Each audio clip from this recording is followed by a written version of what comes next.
Self-Trust, How to Stop Second-Guessing Yourself. Written by Ronnie Rowland. Published by Growth Literacy Lounge. You know the feeling. You pause before sending the text.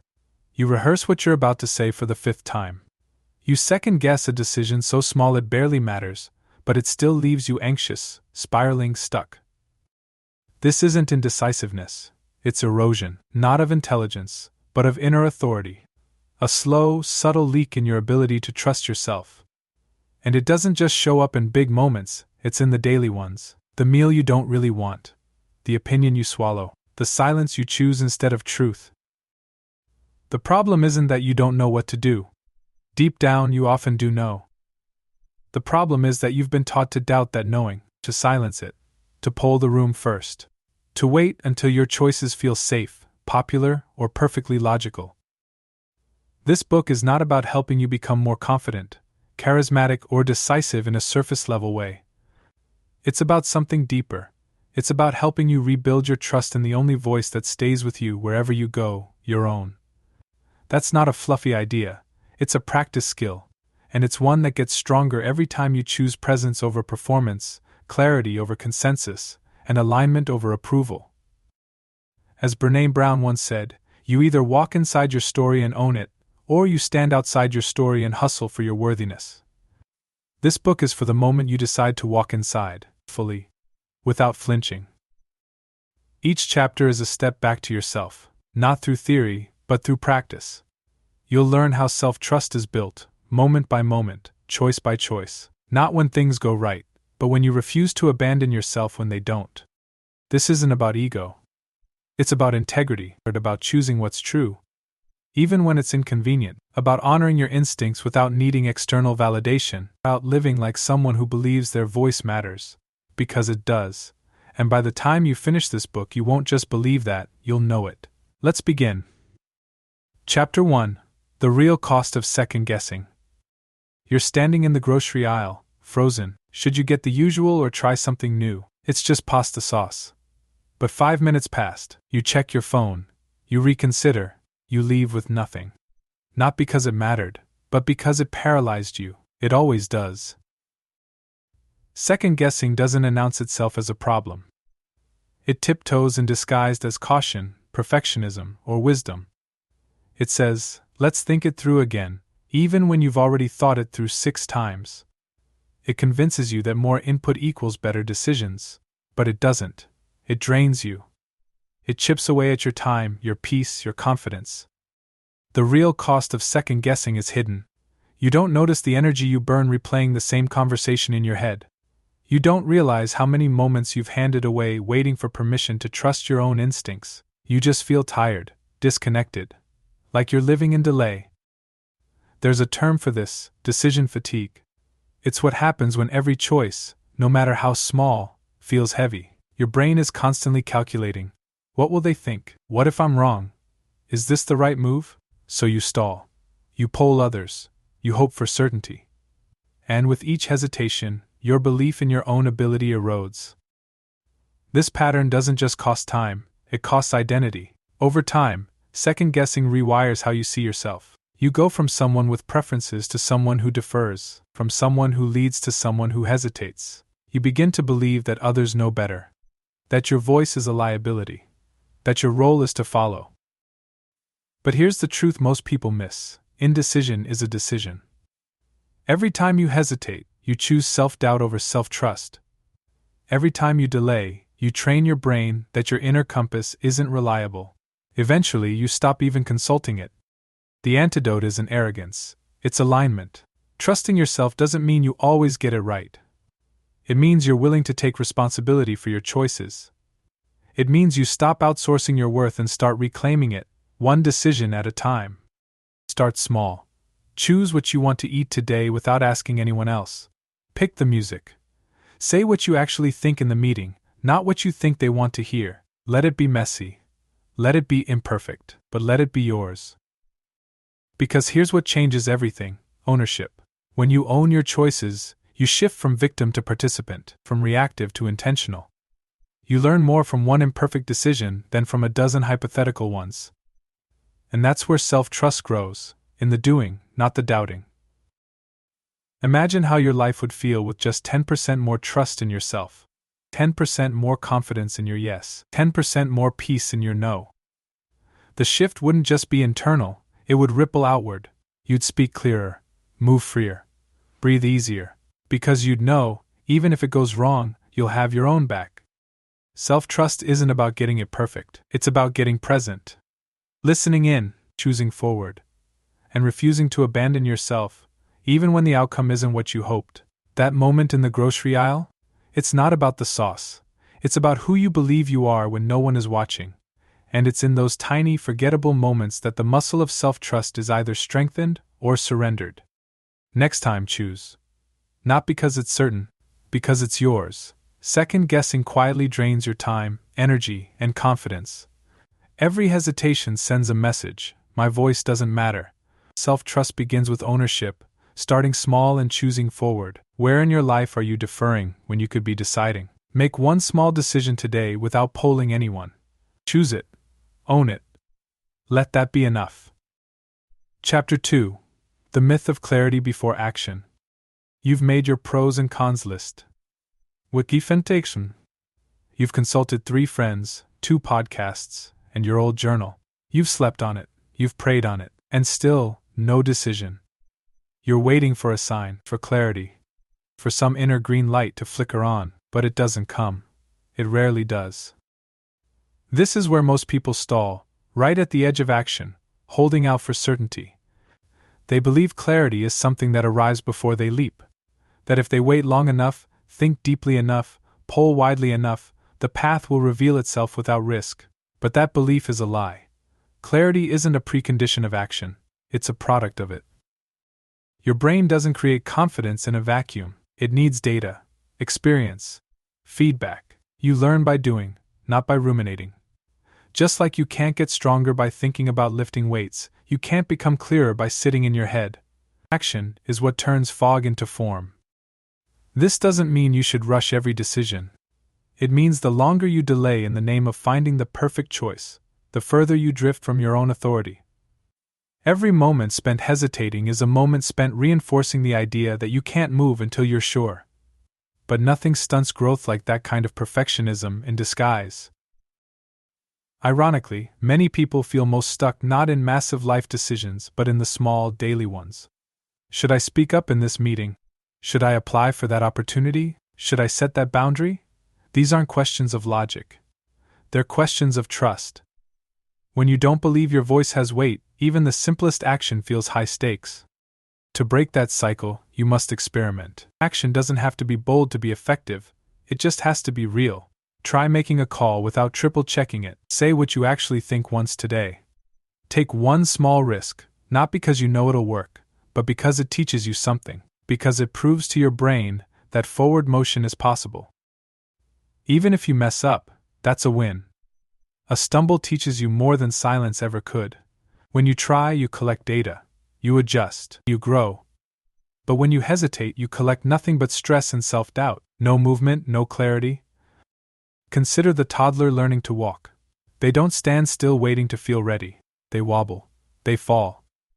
They try again. And through doing, their brain rewires. Balance emerges. Precision follows. Confidence grows because they dared to be unsteady. Adults forget that. We expect perfect footing before we take the first step. But if clarity only comes through motion, then hesitation becomes the very thing that guarantees confusion. To know the next right thing, you must be willing to move without it. This isn't reckless. It's responsible. Responsible to your growth. Responsible to your voice, because choosing something, even when it's uncertain, is better than waiting forever for the right decision to arrive fully formed. It won't. So instead of asking, what's the perfect choice? Ask, what's one forward step I can take with what I know now? Then take it. Not because it's certain, because it moves you toward clarity, not away from it. You don't need to know the whole road. You just need to take the next right step, one that belongs to you. Clarity follows action, not the other way around. Waiting for certainty creates paralysis, not precision. Even imperfect steps create confidence and direction. Where are you waiting for clarity that only action can bring? Choose one area where you've been hesitating. Take one small, imperfect step forward today. Chapter 3. Listening to the voice you keep ignoring. There's a moment, quiet, fast, and easy to miss, when something in your body whispers no. But you smile anyway. You agree. You nod. You move forward while a subtle weight settles in your chest. That voice you just ignored? That was your intuition. And the more you dismiss it, the more silent it becomes. Most people think intuition is some mystical sixth sense, reserved for the spiritually attuned or emotionally gifted. But that's not true. Intuition is simply accumulated experience, knowledge stored in the body rather than the brain. It's the pattern recognition your subconscious has been building since you were a child, and it speaks through tension, tightness, stillness, or ease. You've felt it before. A sinking feeling before saying yes to something you didn't want. A tight throat before sending the text you knew you shouldn't. A flicker of excitement that was quickly buried by logic. These are not coincidences, they are cues. But because they lack proof or explanation, you've been trained to override them. Over time, ignoring your intuition doesn't just dull your instincts. It sends a signal to your system: your internal guidance can't be trusted. Eventually, you don't just doubt your decisions, you doubt your ability to decide at all. Listening to your inner voice starts with recognizing how it speaks. The body always speaks first. Before a thought forms, before a word is spoken, your body knows. A dropped stomach. A warm chest. A clench in your jaw. Most of us have simply lost the habit of checking in. Start rebuilding that habit. Pause before you say yes, before you speak. Before you act. Close your eyes and ask, what's true for me right now? Don't rush, don't analyze. Just listen. The answer may not be loud. It may not come in words. But it's there, waiting. This is not about becoming impulsive. It's about becoming honest. Honoring your instincts doesn't mean doing whatever you feel in the moment. It means being willing to notice the signal before you override it with shoulds and expectations. Research backs this up. Neuroscientists have found that the body often senses danger or misalignment before the conscious brain catches up. What we call a gut feeling is real. It's interoceptive awareness, the ability to detect internal states. And like any muscle, it gets stronger with use. So the next time you feel discomfort creep in when you're about to agree to something, don't ignore it. Get curious. Ask yourself, what is this tension trying to tell me? You may not have the full answer yet, but the act of asking begins the process of restoration. Trust builds in these moments, not grand declarations, but micro-acknowledgments. You teach yourself that your body's signals are worth listening to. And slowly, your inner voice returns, not because it got louder, but because you finally got quiet enough to hear it. Remember, your intuition isn't perfect. It won't always lead you to ease. But it will always lead you to honesty. And honesty, especially with yourself, is the root of trust. So today, before you look outward, look inward. Before you ask for opinions, check for alignment. Your gut may not give you all the answers, but it will always give you direction. Intuition is internalized experience, stored wisdom, not guesswork. Ignoring it sends the message, I can't trust myself. Listening begins with small pauses and embodied awareness. When was the last time you felt something in your body but ignored it? What did it cost you? Pause before your next yes. Take a breath. Ask, what feels true for me right now? Then follow it. Chapter 4: Where Self-Doubt Really Comes From. You weren't born second-guessing yourself. No baby hesitates to cry when hungry or reach for what they want. You came into the world trusting your needs, your impulses, your voice. So where did that certainty go? What happened between then and now? Self-doubt is learned. It begins in subtle moments, when you're told to say thank you, even though you're uncomfortable, when you're praised for being agreeable but scolded for speaking up, and when you sense something is off but are told, you're just being dramatic. These moments don't erase your instincts, they just teach you to distrust them. The first time you chose silence over honesty wasn't a failure. It was survival. You adapted to the unspoken rules: please others, avoid conflict, fit in. Over time, these rules became beliefs. Beliefs like I can't trust myself, other people know better, or my feelings are too much. What began as strategy hardened into identity. But identities can be rewritten. To do that, you have to trace the origin of your doubt, not to shame the past, but to free yourself from it. Because once you name the root, it loses power. You stop seeing your hesitation as weakness and start seeing it as wisdom unclaimed. Think back. When was the first time you remember shrinking your opinion, ignoring your instincts? Pleasing at the expense of your truth? Was it in a classroom, being told to follow instructions, even when they felt unfair? Was it at home, learning that being good meant being quiet? These early experiences didn't just teach compliance, they taught self-separation. And the longer you live separated from your own voice, the more foreign it feels to use it. So you compensate. You become the overthinker, the adapter, the one who checks everyone's temperature before expressing your own.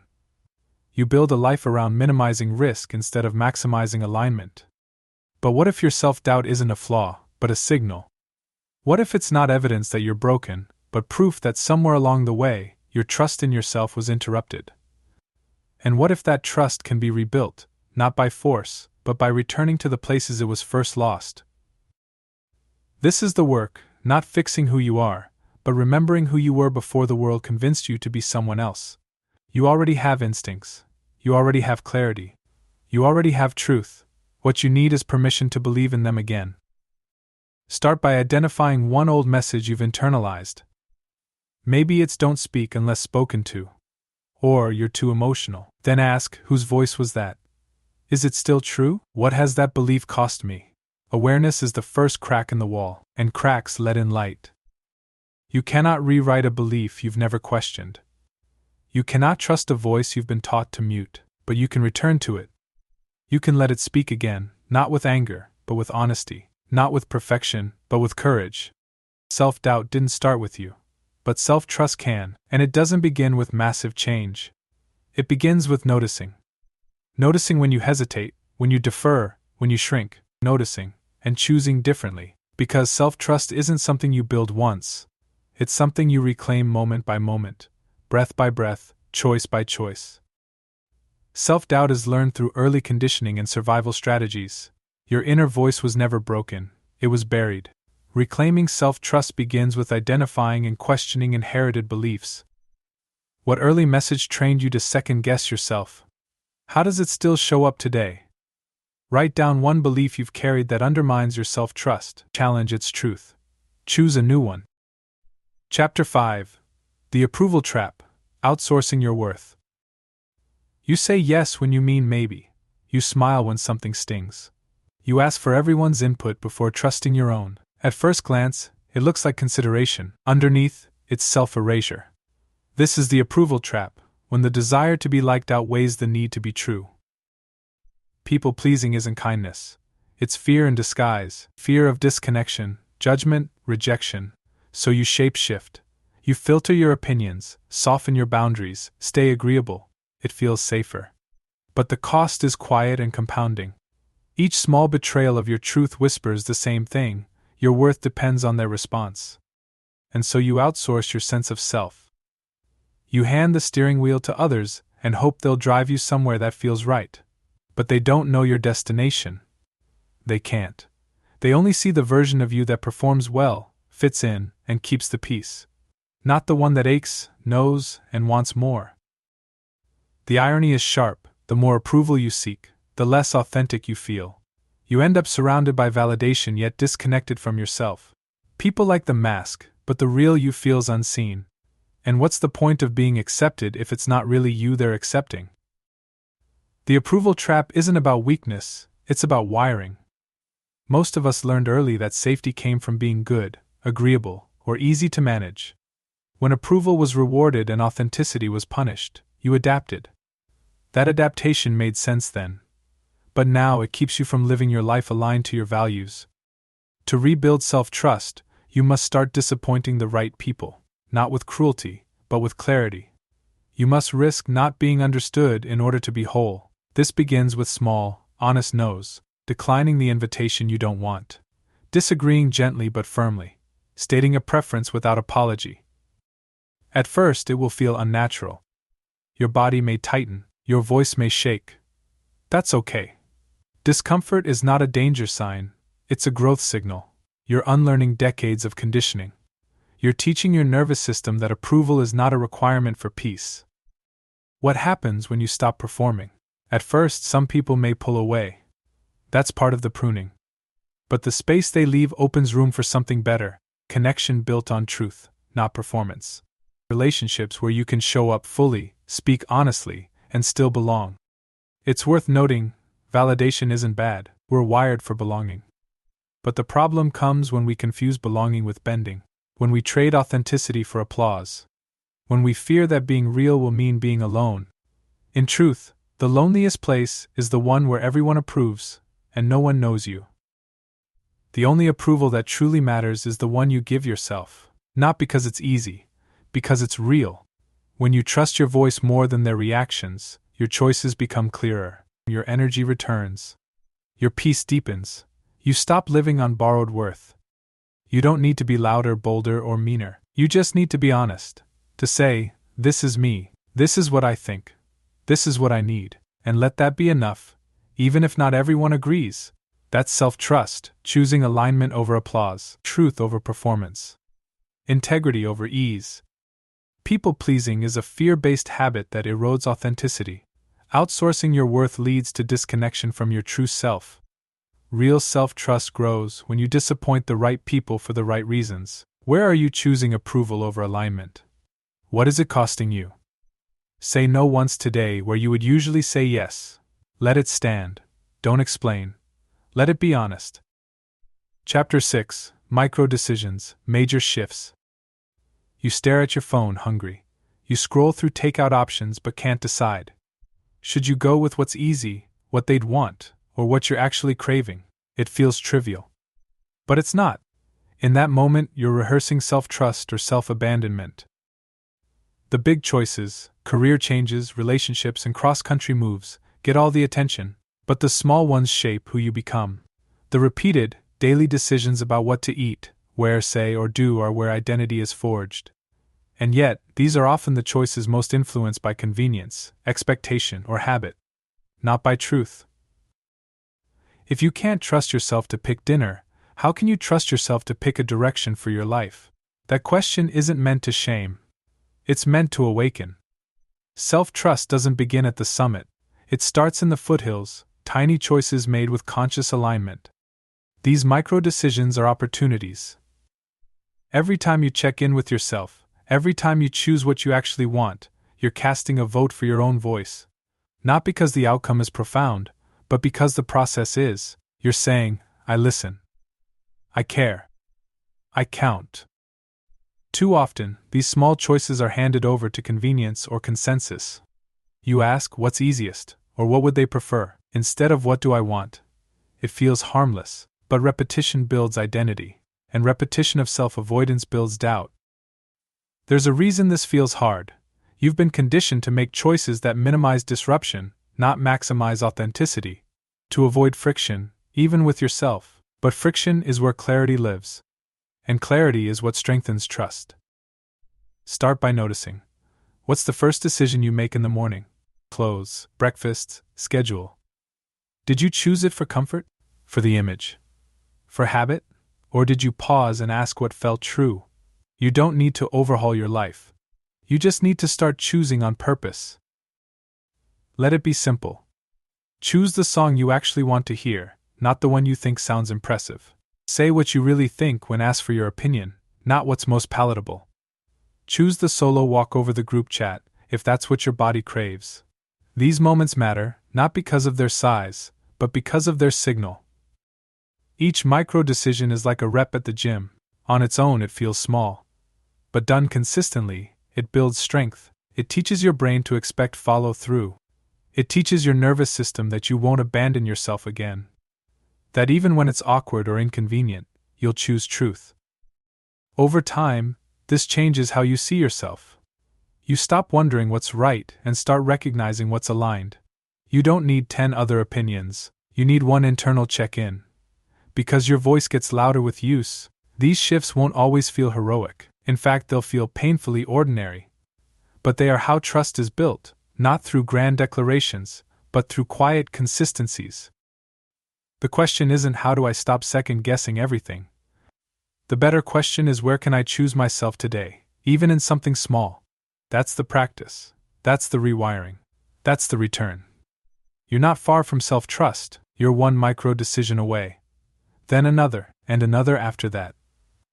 Self-trust is built in the daily, ordinary decisions, not the major ones. Micro-decisions are votes for your voice and identity. Choosing yourself, even in small ways, creates major inner shifts. What's one small decision you made recently that wasn't aligned with your true preference? Take one tiny decision today based purely on what feels true to you, no justification, just choice. Chapter 7. When it goes wrong and you still trust yourself. You made a choice, you felt the nudge, trusted your gut, and acted. Then it unraveled. Maybe it was a conversation that landed badly, a risk that flopped, or a decision that brought unexpected fallout. And now you're spiraling. Not just about the outcome, but about yourself. How could I have thought that was a good idea? This is the moment that defines whether self-trust deepens or dissolves. When everything goes right, trust feels easy. But when things go wrong, that's when it's tested. And most people fail, not because they were wrong, but because they equate being wrong with being untrustworthy. But here's the truth, being wrong is inevitable. Abandoning yourself because of it is optional. Real self-trust isn't built on perfect outcomes. It's built on presence. On staying with yourself through the discomfort, not ejecting from your sense of worth when results don't match expectations. When you were a child learning to walk, no one questioned your worth after a fall. Each stumble was expected, necessary, part of the process. But somewhere along the way, you began to treat mistakes like evidence that you couldn't be trusted, that you were flawed, foolish, incapable. And every time you turned on yourself after a misstep, you carved that belief deeper. That belief is a lie. Mistakes don't make you untrustworthy, they make you human. In fact, trusting yourself through failure is one of the clearest signs of inner maturity. It means you're not just chasing success, you're cultivating resilience. Resilience doesn't mean brushing off pain, it means facing it without self-punishment. It means saying, that didn't go as planned, but I showed up. I chose. I learned. I didn't hide. That's strength, not perfection, but presence. When things fall apart, the reflex is to retreat, and to ruminate, to ask everyone what they would have done. But that instinct is a trap. It leads you further from your own wisdom. The better move is to pause and reflect, not to criticize, but to understand. Ask, what was my intention? What did I learn? Would I still make that choice, knowing what I knew then? These aren't excuses, they're excavations. They help you extract the lesson without erasing your dignity. And here's what matters most, how you speak to yourself afterward. Self-trust grows when your inner voice stays kind, especially in the aftermath. When instead of saying you messed up again, you say you tried, you were brave. Let's process and move forward. It's not about ignoring feedback. It's about holding your identity separate from the outcome. You can mess up without being a mess. You can fall short without falling apart. This is how self-trust becomes unconditional, not tied to success, but rooted in self-honoring. You get to redefine what it means to be wrong. It's not failure. It's feedback. It's data. It's growth. If you wait to trust yourself until you're always right, you'll never trust yourself at all.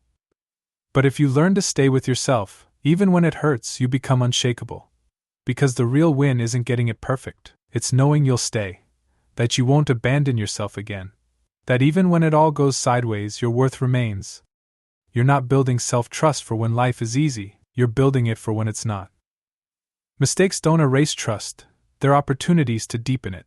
Self-trust grows when you stay with yourself through failure. Resilience is built through reflection, not self-rejection. How do you usually treat yourself when something doesn't go as planned? What needs to change? Reflect on a recent misstep. Instead of criticizing, write yourself a note as if you were a trusted friend. Chapter 8. The Confidence Loop. Confidence doesn't appear out of nowhere. It's not a gift you're handed. It's not reserved for the bold or extroverted. It's a loop, a cause and effect. Action creates evidence. Evidence builds confidence. Confidence fuels more action. That's the loop, and if you're not in it, you're in its opposite. The opposite is the doubt loop. Inaction leads to anxiety. Anxiety erodes belief. Lack of belief feeds more hesitation. The less you move, the more uncertain you feel. The more uncertain you feel, the less you trust yourself. And so the cycle tightens. The good news? You can interrupt either loop. The bad news? It requires motion, and motion is hardest when you feel least ready. But that's the trap. You wait to feel confident before acting, not realizing that confidence only shows up after you do. Think of it like this: confidence is a receipt. It proves you've done something before. But to get the receipt, you have to go through the checkout. You have to engage, decide, try. And that's what most people avoid. They want certainty up front. But life doesn't work like that. Trust comes from track record, not theory. Start small. One decision. One action. One move made without full clarity, but with full ownership. You're not aiming to get it right. You're aiming to prove to yourself that you can move, that you're not paralyzed, that your fear doesn't own you. Each time you act, even imperfectly, your brain collects evidence. I can do hard things. I can handle outcomes. I can recover. That evidence becomes the soil confidence grows. You're not just stacking wins. You're stacking wins. You're stacking proof. Proof that you're trustworthy. Not because everything went smoothly, but because you didn't retreat. This is how confidence becomes a loop. You choose. You act. You observe the result. You adjust. You do it again. No mystery. No magic. Just movement. And over time, that movement reshapes how you see yourself. Confidence isn't bravado. It's consistency. It's the quiet knowledge that you've shown up before and can again. It's knowing that even if you trip, you'll walk it off. Even if you're wrong, you won't unravel. That kind of confidence isn't loud. It's grounded. But beware of waiting for confidence to feel like courage. It won't. Sometimes it feels like nausea, like trembling hands, like self-doubt hitching a ride in your back pocket. That's okay. Courage isn't the absence of fear, it's movement in spite of it. And confidence is built on the back of that movement. The loop works both ways. You can spiral up or spiral down. The difference is the direction of your first step. One small action can flip the pattern. One choice made today can put you on a new track tomorrow. Not because everything changes at once, but because you start changing. So don't aim to feel ready. Aim to feel real. Real with your fear. Real with your resistance. And real with your power to act anyway. Confidence isn't a personality trait, it's a pattern. And patterns can be trained. Step into the loop. Let the movement teach you who you are. Confidence is built through repeated action, not pre-existing belief. The more evidence you create through motion, the more self-trust you build. Waiting to feel confident delays the very thing that produces it. Where are you waiting for confidence instead of choosing action? Take one small step today, before you feel ready. Let the action come first. Let the confidence follow. Chapter 9. Navigating opposition without collapse. You finally make a decision that feels true. Then someone questions it. Their face shifts, their voice tightens. They say, "Are you sure that's the best idea?" And just like that, your confidence wobbles. You begin to rewind, reassess, shrink, not because you've changed your mind, but because they disapproved. External doubt has a way of triggering internal collapse. Even when you felt clear, someone else's hesitation can shake your foundation. This doesn't mean you were wrong. It means you've tied your internal compass to external conditions. And that tether weakens your ability to stay grounded when challenged. True self-trust isn't proven when everyone agrees with you. It's proven when they don't, and you remain steady. It doesn't mean you dismiss feedback. It means you don't crumble under it. You listen. You filter. You respond. But you don't abandon yourself to win approval or avoid discomfort. What you're really developing here is differentiation. It's the capacity to hold your truth in the presence of disagreement. Not with aggression, but with integrity. Not with rigidity, but with rootedness. It means you don't mirror someone else's doubt, you hold your own clarity while honoring theirs. This is harder than it sounds. Many people were taught to equate disagreement with danger. If someone disapproved, it meant you were unsafe, unloved, and unacceptable. So you learned to anticipate others' reactions before you even considered your own. You traded authenticity for harmony.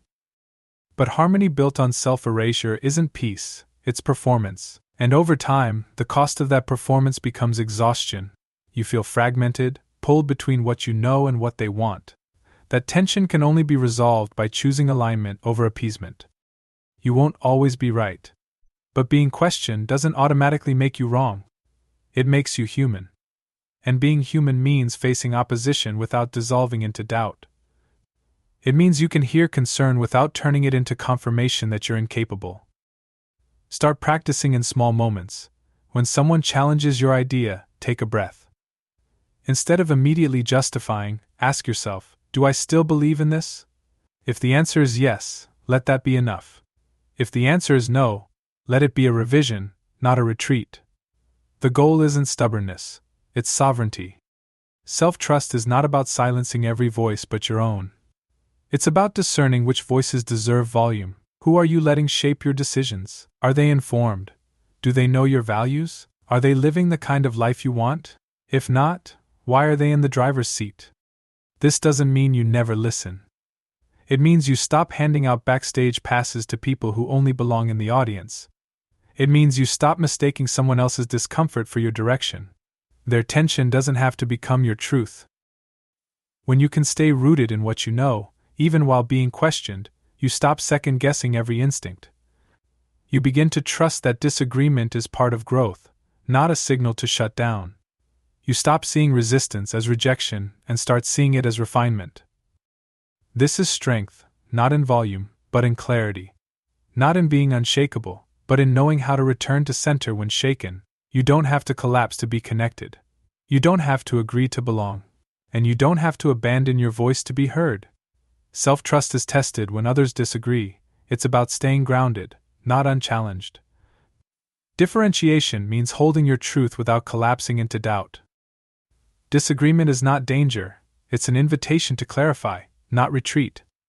When was the last time someone's doubt made you question your truth? Next time you're questioned, pause. Ask yourself, do I still believe in this? Let that answer lead. Chapter 10. The courage to choose what you want. Want is a dangerous word. It sounds selfish, or indulgent, even reckless. So instead you use words like should, need, or appropriate. You hide your desire behind what's reasonable, responsible, or expected. But the truth is, self-trust and desire are twins. You can't have one without the other. When you silence what you want, you don't become more disciplined, you become more disconnected. Over time, you lose touch with your own preferences. You become excellent at accommodating others, terrible at identifying yourself.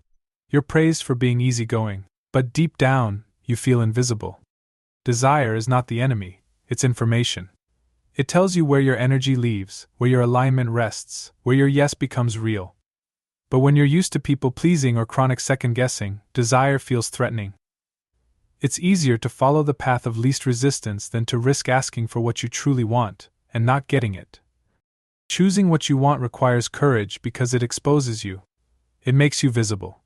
When you name a desire, you create the possibility of disappointment, judgment, or failure. But you also create the possibility of fulfillment, connection, and authenticity. That's the paradox. You cannot receive what you never request. Many people wait for permission, for signs, for certainty that their desires are allowed. But no one can validate your desire for you. No one else can measure what matters to your soul. That is your work. And it begins by noticing. Ask yourself, what do I actually want right now? Not what's smart, not what's strategic. What do I want? That question can feel unsettling at first, especially if you've gone years ignoring it, but it's the most honest place to begin. Even if the answer is simple: rest, laughter, change, truth. Desire isn't just about ambition or appetite. It's about alignment. It's about living from the inside out, not the outside in. When you reconnect with what you want, you reconnect with who you are. You stop operating from obligation and start moving from intention. Of course, not every desire can be pursued immediately, but every desire can be honored. You can name it, you can make space for it. You can let it inform your choices, even in small ways, and the more you do, the more trustworthy you feel to yourself. It's not indulgent to want something more than survival. It's human. It's sacred. Wanting doesn't make you weak. It makes you awake. And when you allow your desire to rise to the surface, you make decisions that reflect the truth, not just the pressure. Start practicing. Pick something small, choose what you want to eat, wear, say, or do without filtering it through what others would prefer. Let that choice be unapologetic. Let it feel real. Then notice how your energy shifts. You're not just meeting a preference. You're practicing presence. The courage to want is the foundation of a self-trusting life. It tells your brain, I matter. My voice counts. My direction is valid. Even if it's new, even if it's different. Even if it's misunderstood, wanting is not a flaw. It's a compass. It points you back to yourself. Suppressing desire disconnects you from your truth. Wanting isn't selfish, it's a signal of inner alignment. Choosing your wants, even in small ways, strengthens self-trust. What's one thing you truly want, but rarely allow yourself to name? Today, choose one action based entirely on your desire, not on obligation or approval. Follow it without apology. Chapter 11. Recovering faster, questioning less. The spiral starts quietly. A single choice, a pause, a flicker of doubt. Then a flood. What if I chose wrong? What if they think I'm foolish? What if I miss something? You play it back, reinterpret, second guess, third guess, and just like that you're lost in the loop again. Even after progress, doubt returns. That's not failure, it's human. The goal isn't to eliminate doubt completely. The goal is to shorten its lifespan, or to recover faster. To recognize the spiral sooner, or to return to center with more ease and less drama. Self-trust doesn't mean you never waver. It means you don't get stuck. It means when the questions rise, you know how to answer without unraveling. You know how to respond with curiosity instead of collapse, with compassion instead of criticism. The first skill is awareness. Most doubt spirals operate below the surface. You don't realize you've fallen in until you're knee-deep in hypotheticals. So start noticing. When do you replay things on a loop? When does your body tense or your mind race? Catching the pattern early gives you leverage. The second skill is reframing. Doubt often masquerades as wisdom. It says, you're just being careful, but real caution isn't chaotic. It's calm. When doubt spirals, it's not protecting you, it's punishing you. The more you try to outthink uncertainty, the more uncertain you become. Reframing looks like this. Instead of what if I was wrong, ask, what if I was learning? Instead of why did I say that, ask, what was my intention? Instead of did I mess this up, ask what's the next best move? These small shifts matter. They turn shame into strategy. The third skill is ritual. Not superstition, stability. A simple practice that grounds you when the mental storm hits. Maybe it's stepping outside, moving your body, journaling your thoughts, or speaking out loud what you're afraid of. The ritual isn't magic. It's a reminder, I've been here before, and I know how to return. Recovery also requires permission. Permission to not have every answer. Permission to let go of flawless logic. Permission to make peace with not knowing. Perfectionists struggle most with self-trust, because they demand certainty before self-acceptance. But trust isn't earned through perfection. It's earned through presence. Start treating your doubt like a wave. It rises, it peaks, it falls. Your job isn't to control it, it's to ride it. And the more you ride it, the less power it holds. The spiral shortens. The recovery quickens. The storm may still come, but it doesn't sweep you away. And when it does pass, reflect, not to dissect, but to understand. What triggered this doubt? What did I fear? What did I forget about myself in the moment? These reflections build resilience. They turn each spiral into a stepping stone. Eventually, doubt becomes background noise. You hear it, but you don't follow it. You feel it, but you don't obey it. You question yourself less, not because you know everything, but because you know how to return when you don't. You stop fearing the spiral because you trust the return. Doubt will still arise, self-trust shortens its impact. Recovery tools like awareness, reframing, and ritual build resilience. The goal isn't perfection, it's the ability to return to center quickly. What's one recent situation where you spiraled into doubt? How could you have returned faster? Create a simple reset ritual, a phrase, breath, or action you can use the next time doubt starts to spiral. Take care and be well.